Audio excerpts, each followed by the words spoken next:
Our story is a post from r/traumatized thumbback. I told her to stop snooping. She didn't listen, and that's on her. For context, I'm an 18-year-old transgender girl and I live full-time with my unsupportive, conservative grandmother. I'm here mainly to help her with household tasks that have become difficult or impossible for her due to her age. Grandma is not a fan of my identity.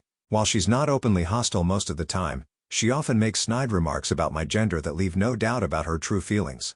Recently, she decided to start snooping through my private things. I know this because she began commenting on the more feminine clothes she found in my bedroom, specifically bras. She'd tell me things like, "Be careful not to wear those outside," and "Make sure nobody asks any questions." This was entirely for her comfort, not mine. Honestly, I've been on hormones long enough to have noticeable breasts, so most strangers assume I'm female anyway, and they'd probably have more questions if I didn't wear a bra. But I digress. The record, she knows I have no problem with other people knowing I'm trans. I've even been on the news several times as a leading transgender advocate in my community. I made it very clear that I was extremely uncomfortable with her snooping through my underwear drawer. She promised to stop, and I assumed that was the end of it. But a few days later, I caught her rifling through my university paperwork, which she would have had to dig out of my bag to find. When I confronted her, she said she was just curious. At that point, I decided I wasn't going to turn this into a long, drawn-out battle. Instead, I hatched a plan. Like I mentioned earlier, I'm an adult, which means I have certain needs. I own a couple of adult toys to satisfy those needs.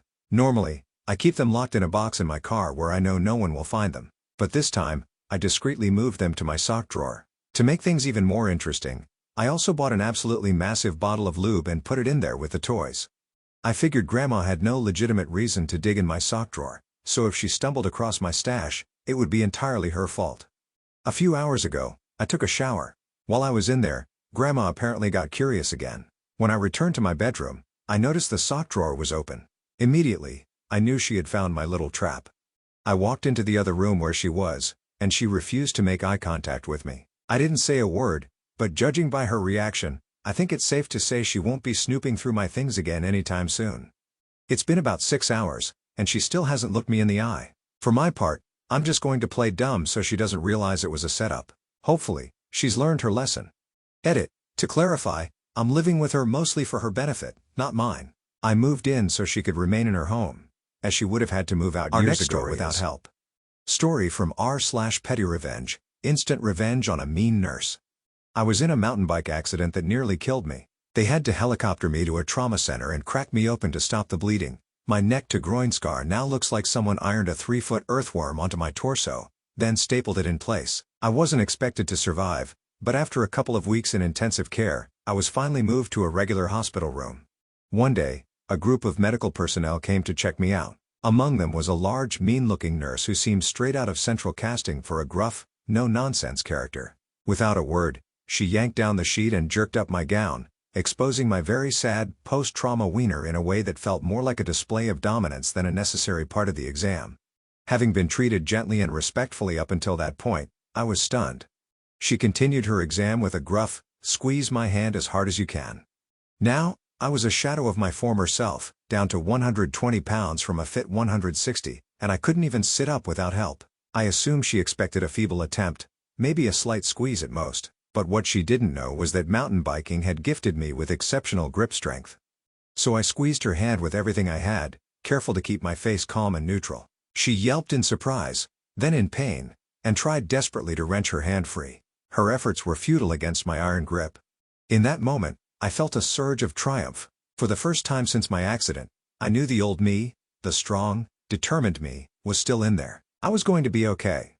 And as for mean nurse, let's just say I think she learned to tread a little more carefully with her patients. Our next story is when the overzealous professor got corrected on his university's policy. About 6 years ago, I was in my final semester of college and only had one more required class left for my major. The rest were just random electives to fulfill the minimum units to graduate. When I saw the name of the professor assigned to this class, my stomach dropped. I'd had him during my freshman year for another required course, and let's just say he wasn't exactly a joy to work with. He was constantly on a power trip, docked your grade for every class you missed or were late to, and had no problem yelling at or belittling students in front of everyone. Unfortunately, I got sick at the start of the semester and had to miss the very first class. Since it was a twice-a-week course, I made sure to attend the Thursday session. When I walked in, the professor gave me a look, so I reintroduced myself and explained that I'd been sick on Tuesday. I thought that would be the end of it. It wasn't. After class, he called me over with this smug, sinister grin and informed me that, because I'd missed his first class, he was allowed to drop me.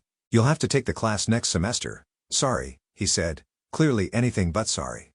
Now, here's the thing. I knew the university's policy. Professors could drop students if they missed 50% of class meetings during the first 2 weeks, assuming they even cared enough to take attendance. For a class that met 4 times in 2 weeks, that meant you had to miss 2 sessions before they could drop you. I'd only missed 1. I wasn't about to let him get away with it. I went straight to the department's office, where an admin was sitting by the elevator. I explained the situation and confirmed my understanding of the policy with her. She nodded and said I was correct. Right then, as if the universe had scripted it, the elevator doors opened, and out stepped my professor. I turned to the admin with my best smug grin and said, in the same sinisterly delighted tone my professor had used earlier, "Will you please explain the policy to my professor? I don't think he's very familiar with it." The look on his face was priceless. He couldn't argue, and I stayed in the class. Despite his best efforts to make the semester miserable, I passed the course with a B. To this day, I still chuckle when I think about his expression in that moment. Our next story is, Mom can only hope she's invited. For context, my family is extremely Southern. Picture this as a deleted subplot from Steel Magnolias. I came out as gay to my family when I was 20. My mother took it the hardest. She wailed that I was the one child, out of her 4, she'd counted on to give her grandchildren. Soon after, I started finding brochures for conversion camps lying around. There were Love the Sinner, Hate the Sin books sprinkled throughout my parents' house. The whole 9 yards. About a year later, completely out of the blue, she announced that she likely wouldn't be able to bring herself to attend my future wedding. Now, I wasn't dating anyone, nor had I brought up marriage. It was just one of those dramatic proclamations Southern mothers feel the need to make. Trying to be a dutiful, respectful son, I held my tongue and simply said, "Yes, ma'am." Fast forward a few years. Again, without warning, she announced, "I've been praying on it. When you get married," dramatic pause, "I'd like to be there." I looked at her with the sweetest grin, and, channeling her flair for the dramatic, replied, "Well, Mama," my own dramatic pause, "after all, I am her son. If you're invited, I'll be sure to let you know." Our next story is, story from r/EntitledPeople. Story 1, Don't force your charity on me. I work for a company that constantly gloats about how charitable it is. However, it also pays below market wages to its employees. Recently, the company hosted its annual Christmas charity event. They passed out a list of needy families to each department and expected us to contribute. The company generously kicks in $200 on top of what the employees give. My department's assigned family has 11 members, and their wish list includes PlayStation consoles, Nike gear, and other expensive, top-brand items. Frankly, I'm tired of subsidizing everyone. Since I was required to put my name next to something, I went to Goodwill and picked up an item from their list. After all, I shop there for my clothes because the company underpays me, so if it's good enough for me, it should be good enough for them, right? Story 2, entitled Neighbor Rips Out Stairs to My Easement and Builds a Wall Blocking Access. I own a home with an easement that leads down to a lake. 4 years ago, my neighbor decided I was no longer allowed to use my easement. They tore out my stairs and built a wall blocking my access. My home has a deeded walkway easement clearly listed in both my deed and purchasing agreement. It's also noted in my neighbor's purchasing agreement and the land survey. Despite this, I had to sue them. They dragged out the process by not responding, requesting extensions, switching attorneys, and more. 3 months ago, I finally won my case via summary judgment. The court ordered them to return my stairs and remove their wall. Instead, they filed a motion of error, claiming the judge made a mistake. They lost again. Now, they've filed an appeal. It seems their goal is to bankrupt me because their egos can't accept they were wrong. What's baffling is that they already have their own lakefront frontage. They're fighting me over my 10 feet of easement. I can't understand their mindset. Why wouldn't they put their money towards something more worthwhile? I'm still amazed this ever got so far. Our next story is, park people inviting themselves onto private property.